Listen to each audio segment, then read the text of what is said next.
کسی بڑے عہدیدار کا یہاں سے گزر ہوا، آپ نے دیکھا کہ آگے بھی گاڑیاں پیچھے بھی گاڑیاں، اب لوگ کہتے ہیں دیکھو جی بڑا اس کا پروٹوکول ہے۔ میرے آقا صلی اللہ علیہ وسلم فرماتے ہیں اس کا پروٹوکول ہے نا، یہ آج ہے کل نہیں ہوگا، کل ہوگا پرسوں نہیں ہوگا۔ کب تک؟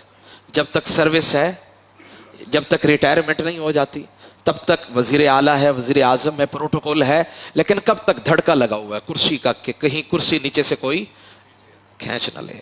تو یہ دھڑکا لگا ہے کہ یہ پروٹوکول، یہ آگے پیچھے جو افیسر ہیں، یہ گاڑیاں ہیں، یہ سلیوٹ ہے، یہ سب چیزیں ختم ہو جائیں گی۔ لیکن یہ مومن جو ہے نا، یہ کلمہ پڑھنے والے، میرے آقا فرماتے ہیں تیری ولادت سے لے کر تیری روح قبض ہونے تک اللہ نے مستقلاً تجھے پروٹوکول دیا ہے، مستقلاً۔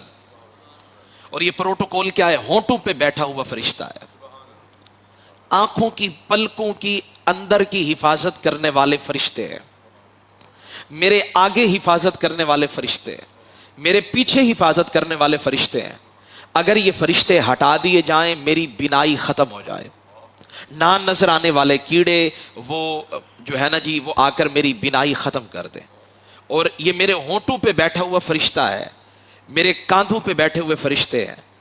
اب ان کی ڈیوٹی ہے صبح سے لے کر عصر کی نماز تک ایک جماعت آتی ہے ہر مومن کے ساتھ، الگ الگ فرشتے، اور پھر عصر کی نماز تک ان کی ڈیوٹی ختم ہو جاتی ہے، یہ چلے جاتے ہیں، پھر رات والے آ جاتے ہیں۔ اب یہ جو میں بات عرض کر رہا ہوں یہ بڑی قابل غور ہے۔ اب یہ فجر کی نماز میں بھی یہ فرشتے، ان کی ذمہ داریاں تبدیل ہوتی ہیں تو دونوں اکٹھے ہوتے ہیں، عصر کی نماز میں بھی فرشتے اکٹھے ہوتے ہیں۔ اب جب یہ فرشتے اللہ کی بارگاہ میں جاتے ہیں نا تو اللہ پوچھتا ہے ملائکہ سے، جانتا تو ہے نا وہ، وَهُوَ أَعْلَمُ بِهِمْ، حدیث پاک میں الفاظ ہے کہ وہ جانتا ان سے بھی زیادہ ہے، لیکن پھر بھی پوچھتا ہے۔ جیسے باپ اپنے بیٹے کے بارے میں اپنے اس کے جو دوست ہوتے ہیں، جو کلاس فیلوز ہوتے ہیں، ان سے پوچھتا ہے اچھا میرا بیٹا کیسا تھا، ٹھیک تھا، حالانکہ ابھی بات بھی ہوئی ہے، فون پر گفتگو بھی ہوئی ہے، لیکن وہ تسلی دینے کے لیے، مزید اور لطف لینے کے لیے کہ میرا بیٹا پڑھ رہا ہے، محنت کر رہا ہے۔ تو اللہ جانتا تو ہے، اللہ پھر بھی پوچھتا ہے کیف ترکتم عبادی، یہ بتاؤ میرے بندوں کو کس حال میں چھوڑ کر آئے۔ اب ملائکہ پتہ ہے جواب کیا دیتے؟ کہتے مالک جب ہم انہیں چھوڑ کر آ رہے تھے نا وَهُمْ يُصَلُّونَ، تو وہ نماز پڑھ رہے تھے، اور جب ہم واپس لوٹ کر گئے تھے تو تب بھی وہ نماز پڑھ رہے تھے۔ آئے تو نماز پڑھتے ہوئے پایا، گئے تو نماز پڑھتے ہوئے، یعنی فجر کی نماز کا وقت ہے۔